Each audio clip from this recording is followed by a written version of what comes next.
이 MDNA의 인자 중에 네 번째가 경계성과 커뮤니타스인데요. 요거는 이제 그 알란 씨가 따로 요 부분만 떼어서 책을 하나 쓴 게 있습니다. 우리말로도 번역이 됐는데요. 모험으로 나서는 믿음이라는 책입니다. 이 책이 바로 요 챕터 4를 중심으로 해서 책을 쓴 내용인데요. 이 용어는 사실은 사회학에서 가지고 온 개념입니다. 뭐냐면 아프리카의 한 그 부족을 연구한 영국의 그 사회학자인데요. 빅터 터너라고, 이 빅터 터너의 개념 중에 뭐가 있냐면 경계성과 커뮤니타스라는 이론이 있는데, 그것을 가지고 이제 초대교회를 해석해낸 그런 과정이 되겠습니다. 뭐냐 하면 오늘날에 우리가 알고 있는 이 공동체라는 개념이 무엇인가 하는 것이죠. 공동체, 그럼 우리가 이제 보통 커뮤니티라고 말하지 않습니까? 근데 이제 알란 씨는 이것을 커뮤니티와 커뮤니타스를 조금 분리해서 이야기하고 있습니다. 굳이 이제 좀 나누어서 생각하자면, 우리가 생각하는 공동체라고 하는 것은 한 몸을 이루고 있는 것이죠. 함께 움직이는, 같이 더불어서 움직여가는 몸이라는 의미로서의 공동체 아닙니까? 그런데 우리가 그동안 알고 있는 공동체는 어떠한 것에 더 주력을 하냐면, 같이 모여 있음으로써 내가 거기서 무언가를 유익을 얻을 수 있는 의미로서의 공동체를 생각한다는 거예요. 그러니까 거기에 공동체의 목적과 지향점은 어디에 있냐면 내부에 있습니다. 또는 거기에 참여하고 있는 자기 자신을 위한 의미로서의 공동체예요. 그러니까 사실상은 그 모임은 서로가 서로에게 유익을 주고 서로가 서로에게 희생하는 것이지만, 그 유익과 희생의 마지막 고울은 뭐냐면 그 공동체 각자가 서로가 거기서 유익을 얻는 것이에요. 네. 그러면 왜 모였느냐 했을 때에 그곳은 궁극적으로 거기 가서 내가 무언가를 얻기 위함이라는 거죠. 얻기 위함. 예를 들면 뭐 알코올 중독자들을 치료하는 모임이다. 그럼 거기에 가서 뭘 합니까? 나의 알코올 중독을 치료받기 위해서 가는 거예요. 그렇죠? 그런 공동체라는 거지. 그건 뭐냐면 나를 위한 공동체예요. 여러분, 사실상 이런 공동체가 안타깝게도 교회가 이런 공동체로 존재하는 경우가 많아요. 교회 왜 가냐? 그러면 나의 심신의 안정을 얻기 위해서. 교회 왜 가냐? 그러니까 내 어떤 마음의 상처를 치료받기 위해서.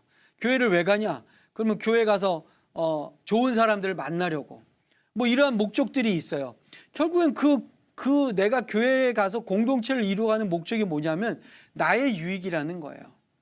그런데 과연 예수님이 말씀하시는 공동체가 그런 거였냐라는 질문을 알란이 던지는 겁니다. 그런 의미에서 뭐냐 하면 초대교회가 가지고 있었던 공동체는 나의 유익이나 나의 어떠한 내가 바라는 어떤 것을 얻기 위해서 가는 공동체가 아니라, 이 공동체는 이 공동체가 지향하는 목적이 외부에 있다라는 거예요. 또는 이 공동체가 공통적으로 추구하는 어떠한 또 다른 목적이 있다라는 것이죠. 그런 면에서 보면 뭐 여러분, 우리 교회는요 분명한 목적이 있죠. 교회는 교회 자체가 목적이 아니잖아요. 그렇죠? 교회가 존재하는 이유는 뭐냐? 하나님 나라를 보여주는 가시적 공동체예요. 그러니까 우리가 모여있는 이유는 우리가 모여서 반드시 해야 될 것이 있어요. 그게 뭐냐? 우리 때문에 하나님의 나라가 드러나야 되는 것이죠. 우리가 존재함으로써 우리가 드러나고 우리가 빛이 나면 안 되고, 우리가 이 땅에 존재함으로써 무엇이 드러나야 되냐면 하나님 나라가 드러나야 되는 거예요. 그러니까 나를 위한 공동체가 아니라 이 공동체를 위해서 내가 존재하는 거죠. 그런 의미에서 이러한 공동체가 어디에서 보여지느냐를 알란 씨는 빅터 터너의 사회학에서 가지고 옵니다. 그것이 바로 경계성과 커뮤니타스라는 개념이에요. 뭐냐면 어떠한 한 무리들이 어떤 특별한 조건 속에 들어가면 나를 위해서 존재하는 공동체가 아니라 이 공동체를 위해서 자기 자신을 희생하는 그러한 특징을 가진 공동체로 바뀐다는 거예요. 그게 어떠한 조건과 어떠한 상황에 들어가면 그런 일이 일어나느냐? 바로 그것이 경계성이라는 현장에 들어가면 그런 공동체로 존재하게 된다는 거예요. 특이하죠. 그리고 굉장히 신기하지 않습니까? 그 경계성이 뭐냐면 바로 아까 말씀드린 문지방이에요. 문지방. 그러니까 중심이 아니라 외부로 어떠한 그 한 사회의 한 이너서클이 아니라 아웃사이더. 예, 요즘 유행하는 말로 인싸와 아싸가 있잖아요. 우리 교회가 아싸가 돼야 돼. 아싸가 되면 어떤 일이 일어나느냐? 커뮤니타스가 나타난다는 거예요. 여기서 말하는 거는 커뮤니티가 아니라 커뮤니타스예요. 그러니까 커뮤니타스는 뭐냐면요. 주변부로 밀려나고 경계성으로 밀려나서 그 내부의 힘의 권력에서부터 쫓겨나간 그야말로 아싸가 됐을 때에 이 아싸로서 모여있는 사람들은요. 그들만이 가지고 있는 공통의 인식이 있어요. 그건 뭐냐? 야, 우리가 함께 뭉쳐야 산다. 이런 거였죠. 나 혼자는 우리 살아날 수 없다. 그리고 우리가 함께 뭉쳤을 때 우리는 새로운 일들을 할 수 있다. 라는 그야말로 경계 지역에 모여 있을 때만이 갖게 되는 새로운 공동체 의식이 발현된다는 거예요. 그때의 공동체의 발현은 뭐냐면요. 이거는 커뮤니티, 나의 어떤 이기적인 목적이나 나의 유익을 구하는 게 아니라 우리 모두가 함께 살아야 돼. 우리 모두가 함께 이것을 넘어가야 돼. 나 혼자서 이겨낼 수 없으니까 우리가 함께 모여서 이 외부 경계 문지방에 있는 잘못하면 낙오가 될 수 있고 잘못하면 딴 세계로 완전히 떨어져 버릴 수 있고 잘못하면 이 사회라는 거대한 국가 이 조직사회에서 영원히 아싸로 살아가야 될 것 같지만 우리에게는 이 상황 속에서 새로운 지향점이 있어 라는 공동의 의식을 갖게 되는 거죠. 이게 바로 뭐냐? 커뮤니타스라는 거예요. 이걸 이제 빅터 터너의 조사에서 연구에서 어디가 나오냐면요. 아프리카의 한 부족을 연구합니다. 그런데 이 아프리카의 그 부족의 남자들이 가지고 있는 하나의 의식이 있어요. 근데 그 의식이 이 아프리카 그 부족의 남자들을 굉장히 강하고 책임감 있고 그 자기들의 부족을 위해서 헌신하는 남자들을 키워내는 하나의 과정을 그들이 갖고 있었다는 거예요. 그게 뭐였냐면 이 부족의 아이들이 남자아이들이 이제 자라나서 청소년이 될 쯤 되면 한 가지의 의식을 치릅니다. 그 의식은 뭐냐면 한밤중에 갑자기 보쌈을 당하는 거예요. 남자아이들을 아버지들이 보자기에 싸가지고 푸대에 넣어가지고서는 한밤중에 그 아이들을 데리고 어느 알지 못하는 곳으로 데려가서 거기다 다 모아놓습니다. 그러니까 이 아이들은 자다가 갑자기 깜깜한데 어디로 끌려가는지도 모르고 어디로 가는지 모른 채 푸대자루에 넣어가지고서는 가서 딱 놓여지는 거예요. 근데 풀어져서 보니까 없어. 부모님도 없고 가족도 없고 그리고 깜깜해서 여기가 어딘지도 몰라. 그리고 자기가 살던 마을에서 얼마나 떨어져 있는지도 몰라요. 그러니까 이 아이들이 어떻게 했어요? 보니까 동네에서 자기 알던 형들 그다음 자기 친구들밖에 없는 거예요. 여자도 없어요. 엄마도 없어요. 그러니까 자기들끼리 딱 뭉쳐니까 처음에 어떻게 했어요?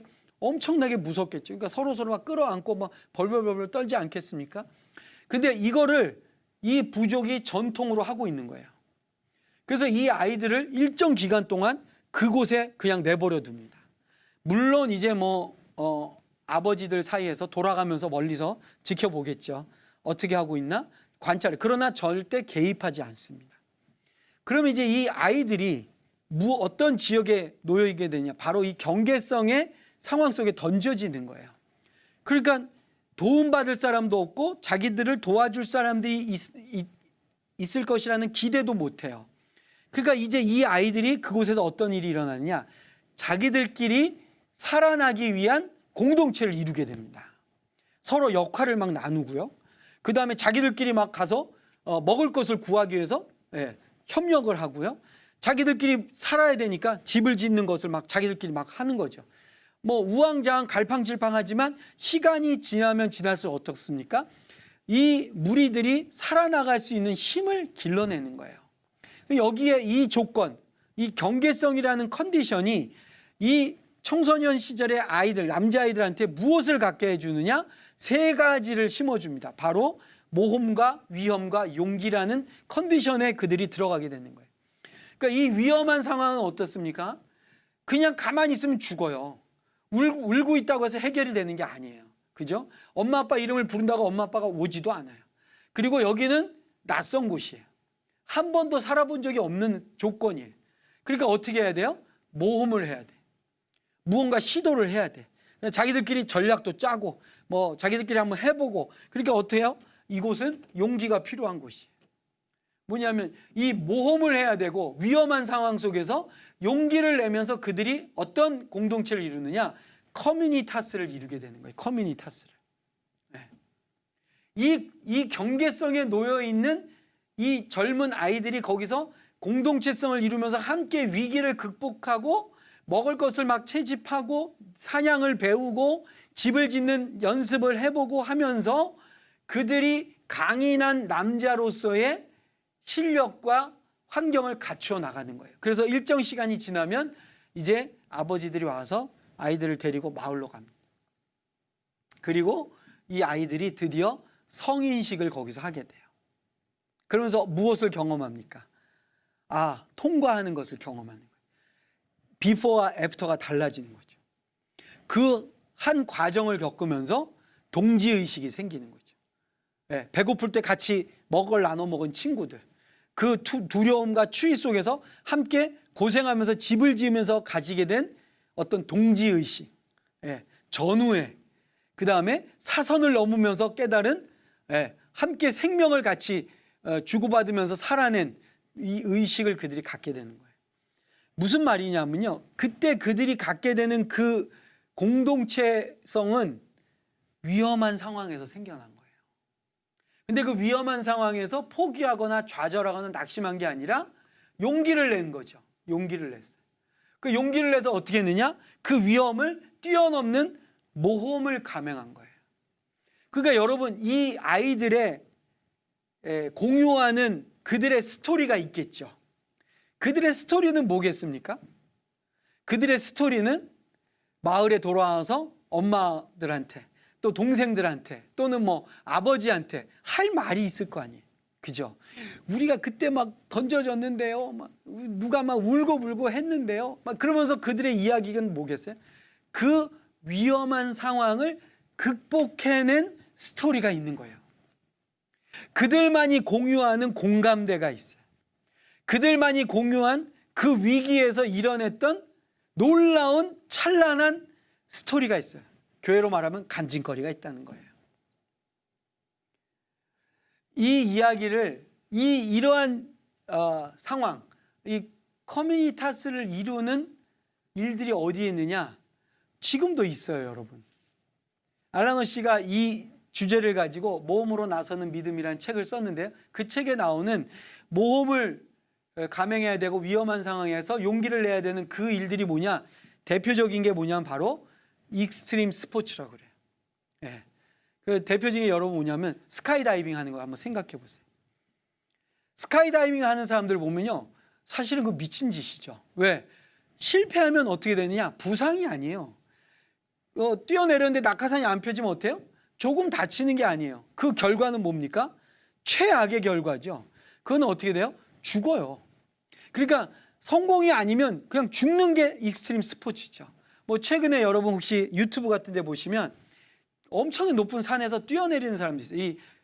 무슨 수트를 입고 뛰어내립니다. 근데 이게 플라잉 수트라고 그래가지고 이 팔하고 다리 사이에 마치 그 다람쥐들 중에 이렇게 날개 달린, 박쥐처럼 날개 달린 그런 형태로 된 수트를 입어요. 그래가지고 이게 뭐 상상할 수 없는 속도로 뛰어내립니다. 근데 이게 어떻게 되냐면 땅으로 사실 떨어지는 것 같지만 이 수트 때문에 날지요. 나는 거지만 사실상 보면 어때요? 엄청난 속도로 하강하는 겁니다. 그러니까 이거는 하다가 실패되면 어떻게 되느냐? 부상이 아니라 죽는 거죠. 네. 근데 여러분, 이러한 스카이다이빙, 수천 미터 높이에서 뛰어내리는 사람들 보십시오. 그리고 그걸 좋아서 하는 사람들 보십시오. 그걸 왜 합니까? 위험한 일이기 때문에 하는 거예요. 안전하면 그 일 안 해요. 뭐냐면 이 사람들이 만들어내는 이 커뮤니타스는 어떻습니까? 그거는 위험한 일을 하는 일이에요. 그리고 이 위험한 일을 하는 이 스포츠를 하는 사람들의 특징은 뭐예요? 거기서 존경받는 사람들은요, 안전한 사람이나 안 다친 사람이 아니에요. 거기서는 누가 존경받아요? 용기를 낸 사람들이 존경받아요. 그렇죠? 그리고 그 일을 하는 그러한 스포츠의 특징은 뭐냐면 그 모험이에요. 그러니까 여러분 여기서는요, 누가 리더가 됩니까? 많이 뛰어내린 사람이 리더예요. 그죠? 그 다음에 여기서의 무용담은 뭐겠어요? 여기서 간증거리는 뭐예요? 그거 뛰어내리는데 위기를 탈출한 사람들, 그거 하다가 다친 뭐 경험들. 그러니까 여기서는요, 상처가 부끄러운 게 아니에요. 마치 뭐 하다가 부상을 당했거나 뭐 팔이 부러졌다거나 뭐 여기 뭐 이마에 흉터가 있거나 그러면 어때? 그거는 부끄러운 게 아니라 자랑거리예요. 왜? 죽을 상황인데 살아났기 때문에 그 상처는요, 상처가 아니라 훈장이 되는 거예요. 왜요? 그들은 경계성이 있기 때문에. 여러분, 우리 교회 안에서의 간증이 이러한 커뮤니타스에서 나오는 간증이 있느냐라는. 오늘날 우리 교회는요, 모험하려고 하질 않아요. 안전한 곳을 만들려고 해요. 그렇죠? 우리 오늘날 교회는 위험한 상황을 조장하지 않아요. 교회는 평안한 곳이어야 된다고 말해요. 우리 오늘날 교회는 어때요? 용기를 내려고 하질 않아요. 네, 가만히 있어도 괜찮은 곳이 교회가 된다고 말하려고 그래요. 그런 교회를 우리가 지향하고 있어요. 그러니까 어때요? 그런 교회 안에서는 커뮤니타스가 만들어지기 어려운 거예요. 알라노 씨가 말한 건 뭐냐면 초대교회는 어땠느냐? 경계성으로 나가 있었어요. 교회가. 여러분, 초대교회 어땠습니까? 외곽 지역에 아싸가 됐어요. 인싸가 될 수가 없어요. 왜? 예수를 주라고 고백하는 그 순간 교회는 어때요? 다 아싸예요. 아싸. 다 변방에 위치할 수밖에 없어요. 내부의 중심에 들어갈 수 없어요. 내부에서 누리던 혜택을 다 포기해야지 그리스도의 제자가 되는 거예요. 그러니까 자연적으로 어떠냐? 예수의 제자가 된다는 것은 경계성으로 나가는 거예요. 그런데 경계성이 나가면 어때요? 힘들죠. 어렵죠. 불편합니다. 그리고 세상에서 누릴 수 있는 것들을 다 포기해야 돼. 그런데 그런 상황 속에 있으니까 어떤 것이 나옵니까? 믿음의 모험을 감행할 수 있는 거예요. 그죠? 그 위험한 상황 속에서 어때요? 신앙적 용기가 나오고 이것을 감행한 사람들은 어때요? 이런 사람들이 그 공동체 내에서는 영웅 대접을 받는 거예요. 이것이 바로 교회가 가지고 있는 DNA라는 거예요. 여러분, 우리 교회 안에 신앙의 모험과 신앙적 이 위험한 상황에서 용기를 내는 과정들이 있습니까? 이것이 우리 교회의 간증거리로 지금 있습니까? 여러분, 우리 목회자들이 이런 현장에 지금 나가 계십니까? 아니면 성도들로 이런 데 가라 그러고 본인들은 안전한 곳에 계십니까? 이 사도들이 감행한 일들이 보면 어떻습니까? 여러분, 사도행전에 나오는 바울, 사도행전에 나오는 스데반, 빌립, 그들의 삶을 보십시오. 전부 모험을 하잖아요. 위험한 곳에 있고 용기를 내야 돼. 이런 일을 하다가 어때요? 섬에 갇히고 이런 일을 하면서 돌팔매질을 당하고요. 이런 일 때문에 감옥에 갇히고요. 그게 초대교회 교회의 스토리들이에요. 그런데 어때요? 그것을 감행한 자들이 바로 사도라고 불림받는 자들이었어요. 오늘 함께 우리 이 세미나에 컨퍼런스에 함께하고 있는 우리 사랑하는 동역자 여러분, 우리가 지향하는 교회가 커뮤니티냐 커뮤니타스냐, 이것이 저는 굉장히 본질적인 질문이라고 생각이 됩니다. 우리는 정말 하나님 나라의 모험을 하고 있습니까? 그리고 우리는 그 하나님 나라 때문에 위험한 일을 지금 감행하고 있습니까?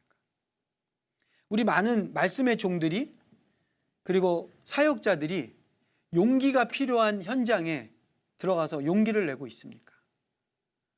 이것이 바로 교회가 교회로서 존재할 수 있는 우리 안에 들어가 있는 DNA라는 겁니다.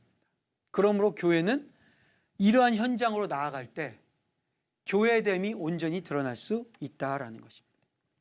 다섯 번째 뭐냐면요, 아페스트라고 우리가 하는데요, 그 뭐냐면 이 오중직의 앞글자를 따서 설명하는 겁니다. 교회는요, 리더십의 구조에 있어서 5가지의 은사와 직분이 발현되는 곳이 바로 교회라는 거예요. 뭐냐면 교회 안에는요, 쉽게 말하면 이 5가지의 리더십이 자연스럽게 나오게 돼 있어요. 그리고 이 5가지의 리더십이 조화롭게 발현이 될 때 강력한 하나님의 나라 운동을 감행할 수 있다라는 것입니다. 이 중에서 여러분 보십시오. 사도적 은사, 선지자적 은사. 오늘날 우리 한국 교회 이거 보기가 쉽지 않아요. 그렇죠? 오늘 교회는요, 이쪽이 많아요. 강해요. 목사, 목자, 셰퍼드. 그러니까 온 성도들을 목양하고 돌보고 영어로 말하면 케어한다고 그러죠. 이런 것이 실제로 목회적 현장에서 발휘되는 사역이 뭐겠습니까? 카운셀링 하는 거예요. 상담.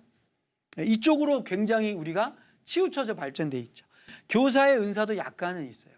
근데 상대적으로 초대교회 안에 강력하게 나왔던 리더십과 은사는 뭐냐면 사도와 선지자적 은사죠.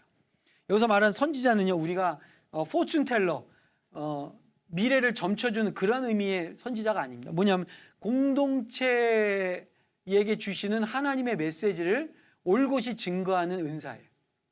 죄에 대해서 정결함을 요구하고요. 네. 하나님 나라에 대해서 끊임없이 경각심을 불러일으키고요. 네. 세상과 타협하지 않는, 세상을 변혁시키는 모델로서의 영성을 유지하게 해주는 그러한 목소리를 내는 사람이 있어야 된다. 여러분, 오늘날의 사도적 은사란 뭐예요? 남이 안 가는 곳에 가려고 하는 사람들이죠. 남들이 거기가 무슨 하나님의 나라가 있느냐고 말하는 그곳에 가서 하나님 나라를 보여주는 역할을 하는 것이죠. 네. 이게 바로 여러분 사도행전 10장에 나오는 고넬료를 회심시키는 성령의 역사에 나오는 그 사건이에요. 거기에 누가 갑니까? 베드로가 가죠. 근데 베드로가 사도라고 부름받는데 안 가려고 하죠. 왜? 그 당시에 그들이 가지고 있는 가치체계 속에서 이방인이 성령을 받는다는 건 말이 안 되는 거예요. 그죠? 이방인이 어떻게 성령을 받아? 성령은 예수를 아는 존재들. 근데 그 예수를 아는 자들 중에서도 인종적으로는 누구냐? 베드로의 머릿속에 가득 차 있는 건 뭐냐면 유대인이 유대인.